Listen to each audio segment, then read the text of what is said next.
to be able to, listen to me, at any moment.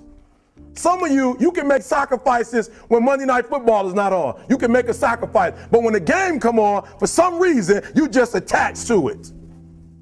For some of you, when your favorite show come on, you can make sacrifices on Sunday when ain't nothing going on. But when your favorite show comes on Monday, bam, some of you focus until the phone ring, and then you like, I gotta answer it. If I don't answer the phone, I'm gonna die. I'm saying to you today that there are some of you, if you give up your cell phone, you would be successful. But your cell phone is more important to you than your success. I'm gonna say it again, I'm gonna hurt somebody. I'm gonna hurt somebody. Some of you need to give up your cell phone because the time you spend on your cell phone could be used for your success. The time you could be using to be successful, you're using it on the cell. And the cell phone is not bringing you nothing but a bill.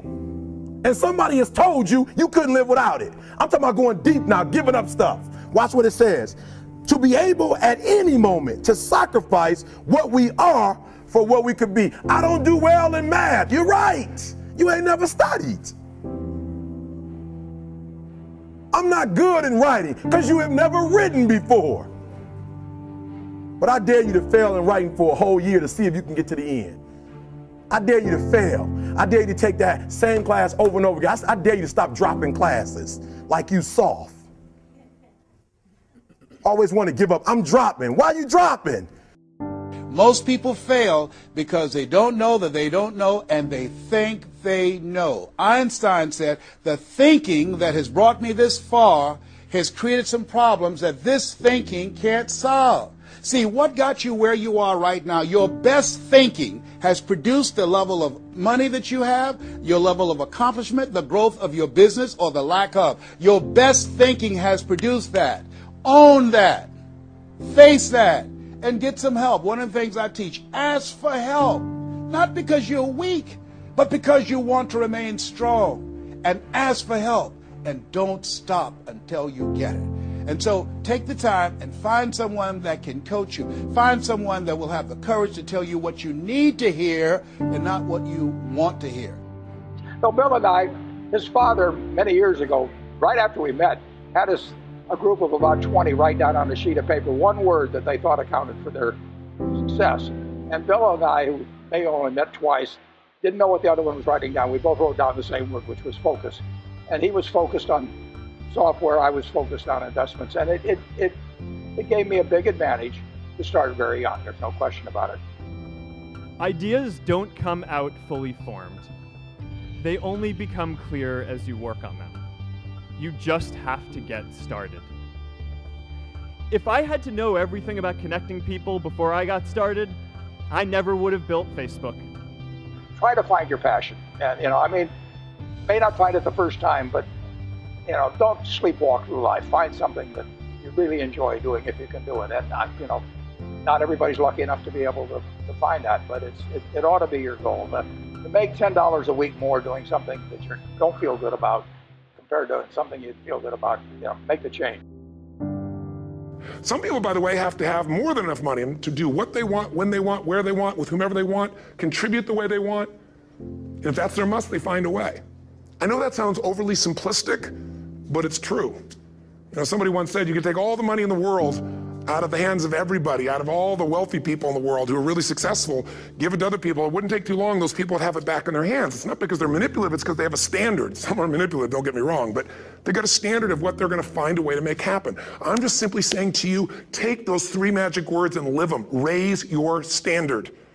And if you really wanna do it, then I'll tell you the most important secret. Have you ever done this? Have you ever told yourself you're raising your standard? Okay, I'm gonna go make this happen. I'm gonna go make this much money. I'm gonna transform my kids. I'm gonna create the ultimate relationship in my life. I'm gonna transform my body, whatever it is. And then you don't have strong enough reasons and you don't use it. You don't follow through. It's because you didn't back up your standards with what makes those standards real, and that's rituals.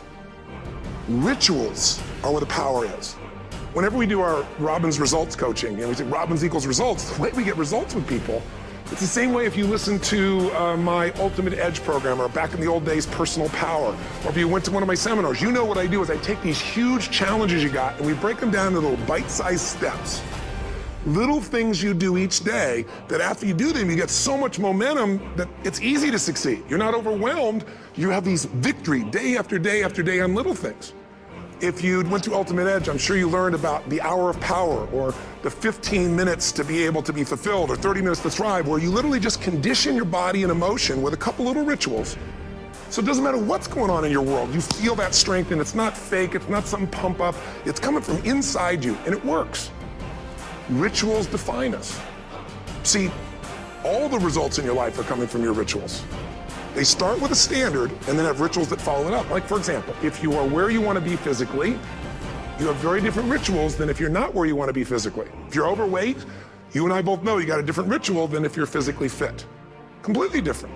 You get up in the morning, what's the first thing you do if you're fit? Your shoes are there, you roll over, doesn't matter how you feel, you put on your shoes, you lace them, you start walking, or whatever that ritual is. If you're overweight, you roll over and you have a very different ritual. You might roll over several times to turn the alarm clock off. You go in and get your mocha, smocha, whatever, special coffee. You stop by at Starbucks, whatever the case may be. You have your nice sugar muffin. It's supposed to be really nice for you. Whatever you do, it's a different ritual. If you have a great, passionate relationship, you have very different rituals in how you come home than if you have a lousy relationship. You come home and the first thing you do is you're tweeting somebody, or you're emailing, or flipping on the news, or you don't even come home. And what are the rituals? Whenever I study people that are successful, what I look for is what's the standard they hold themselves to? And then what are all those little rituals that add up? Because think about it. Success and failure are not giant events. They don't just show up. You don't just suddenly become successful or suddenly have this cataclysmic event that makes you fail. It may look that way, but failure comes from all the little things. It's failure to make the call. It's failure to check the books. It's failure to say, I'm sorry. It's failure to push yourself to do things physically that you don't want to do. And all those little failures day after day come together until one day some cataclysmic event happens and you blame that. That event happened because you missed all the little stuff. Do you agree with me? And success, by the way, is not some overnight event. It's all these little things. Success is having a vision. Success is making it compelling. Success is really seeing it and feeling it every day with strong enough reasons. Success is feeling the sense that I'm here to grow and I'm here to give something to the world more than just myself. Success is caring about other people. Success is calling and saying, I love you in the middle of the day for no damn reason. Or sending a note. That'll change your relationship. Have a ritual of something funny, playful, or a surprise you do. How many relationships are dead today because they have no surprise rituals anymore? You need to have some rituals, some cool things you do that nobody else does that gives you a better life than anybody else has. All the little stuff. That's where success comes from. In business, it comes from delivering more than anybody could imagine. All those little things add up. People go, wow, that's who I want to do business with. It's true in any area of your life. So if you look at somebody who's really successful and you think, wow, I mean, they're so amazing, they're such a genius, you got to dig underneath and you got to remember something. People are rewarded in public for what they've practiced for years in private.